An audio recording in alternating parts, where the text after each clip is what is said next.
মহিলার পরিবার জানিয়েছে প্রথম থেকেই তথ্য প্রমাণ লোপাটের চেষ্টা হয়েছে। নিজেদের সুরক্ষা নিজেদেরই বুঝতে হবে চিকিৎসকদের। মানে আপনারা এখন কি বার্তা দিতে চাইছেন আন্দোলনকারী? যে ওরা যেন সম্পূর্ণ সুরক্ষাটা নিজেদের সুরক্ষাটা নিজেরা বুঝে নেয়, কারণ নিজেদের সুরক্ষা নিজেদেরই বুঝতে হবে যা পরিস্থিতি এখন চলছে। এদিকে মুখ্যমন্ত্রী বা প্রশাসনের তরফে তাদেরকে বলা হচ্ছে যে ওদের বেশিরভাগ দাবি দাবা মেনে নেওয়া হয়েছে, তাই তারা যেন ফিরুক। দাবি দাবা মানলে হবে না, সুরক্ষাটা সবার আগে দরকার। আমরা দেখেছি সিবিআই ইতিমধ্যে তদন্ত করেছে, যেখানে তথ্য প্রমাণ লোপাটের অভিযোগে ওসি টালাকে গ্রেফতার করা হয়েছে, অন্যদিকে প্রাক্তন অধ্যক্ষ সন্দীপ ঘোষকেও গ্রেফতার করা হয়েছে মূল মামলাতে। প্রথম থেকেই তো আমরা দেখে আসছি যে তথ্য প্রমাণ লোপাট করার চেষ্টা হচ্ছে। আমরা 3 ঘন্টা 3.5 ঘন্টা ওই পরিস্থিতির মধ্যে আমাদের বাইরে নিয়ে বসিয়ে রাখা হয়েছে কেন? বাইরে ভেতরে এত লোক ঘোরাঘুরি করছে, আমরা তো বুঝতে পারছিলাম ভেতরে এত লোক ঘোরা, তো আমার ওয়াইফ তো গিয়ে পুলিশের পায়ে পড়ছে, আপনারা এত লোককে ভেতরে আমাদের একটু ঢুকতে দিন, আমরা একটু মুখটা দেখবো কেন?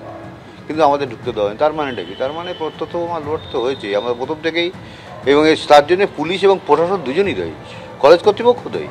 শুধু দুজন কেন, আরো অনেকেই জড়িত। অনেক পুলিশ আমাদের ঘিরে রেখেছিল টালা থানার সামনে গিয়ে।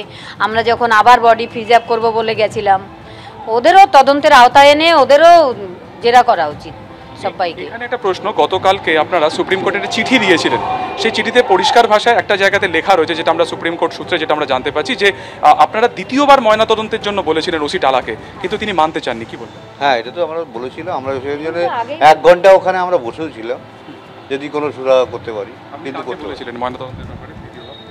ওখানে যারা পুলিশ ছিল তারা, আমাদেরও তো গাড়ি থেকে নামতেই দেওয়া হচ্ছিল না। গতকালকে আপনারা একটা চিঠি দিয়েছেন, কিন্তু বিকাশ ভট্টাচার্যকে গতকালকে দেখা যায়নি, তার জায়গাতে আমরা দেখলাম অন্য একজন আইনজীবী বৃন্দা গ্রোভার চিঠিটা দিয়েছেন। বিকাশবাবু ব্যাপারটা হচ্ছে হাইকোর্ট নিয়ে একটু খুব ব্যস্ত আছেন, তাই আমাদের বলেছেন, ওনার সঙ্গে কথা হয়েছে, তারপর ওনাকে অ্যাপয়েন্টমেন্ট করা হয়েছে। আমরা সুপ্রিম কোর্টে ওনাকেই অ্যাপয়েন্টমেন্ট করেছি। আমি একটু বলে দিই কথাটা।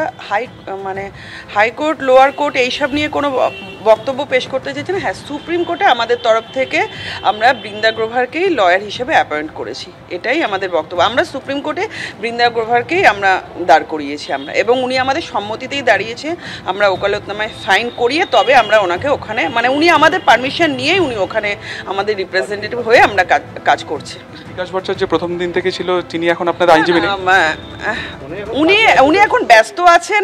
হাইকোর্ট, লোয়ার কোর্ট নিশ্চয়ই উনি দেখবেন, কিন্তু সুপ্রিম কোর্টের জন্য স্পেশালি আমরা বৃন্দা গ্রোভারকে আমরা অ্যাপয়েন্ট করেছি। আমরা দেখলাম গতকালকে দ্বিতীয়বার স্ট্যাটাস রিপোর্ট দিয়েছে, এবং স্ট্যাটাস রিপোর্ট পড়ার পরে, যদিও সেইখানে কি রয়েছে সুপ্রিম কোর্ট বলেনি, কিন্তু প্রধান বিচারপতির বেঞ্চ কিন্তু বলেছে মারাত্মক সব অভিযোগ, এবং সেখানে কিন্তু পরিষ্কার ভাষায় সেই স্ট্যাটাস রিপোর্ট দেখে যেটা বলেছেন যে বিচলিত করার মতন। কি বলবেন? আমরা তো এটা প্রথম থেকেই বলছি যে বিচলিত হওয়ার মতোই ঘটনা, কারণ আমার মেয়ে ওখানে অন ডিউটি অবস্থায় একটা হসপিটালের সুরক্ষিত জায়গায় যেভাবে সে নৃশংস হত্যা হয়েছে, তার উপরেও আবার যে তথ্য প্রমাণ লোপাটের যে ব্যবস্থা হয়েছে প্রশাসনের থেকে, সেগুলো তো জঘন্য অপরাধ, এবং এগুলো তো বিচলিত হওয়ার মতোই, গা শিউরে ওঠার মতো একটা ব্যাপার।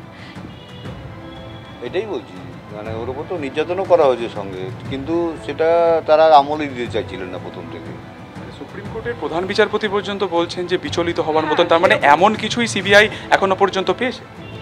নিশ্চয়ই পেয়েছে, সেগুলো তো বিচারাধীন বিষয়, নিশ্চয়ই পেয়েছে। ওনারা তো যা করছেন সেটা তো মুখ বন্ধ খাবেই জমা দিচ্ছেন, তো নিশ্চয়ই সেগুলো আস্তে আস্তে সব সামনে আসবে। তদন্ত যত এগোবে নিশ্চয়ই আপনারা জানতে পারবেন। আরেকটু আমি আপনাদের মাধ্যমে বলতে চাই, সারা রাজ্যবাসী, বিশ্ববাসী, দেশবাসী সবাইকে বলছি, সবাই আমার মেয়ের জন্য যেভাবে আমাদের পাশে দাঁড়িয়েছেন, সবাই যেন আমি যতদিন বিচার না পাই ততদিন যেন আমার পাশে এভাবেই দাঁড়ান। এই এক কন্যাহারা মায়ের আর্তি।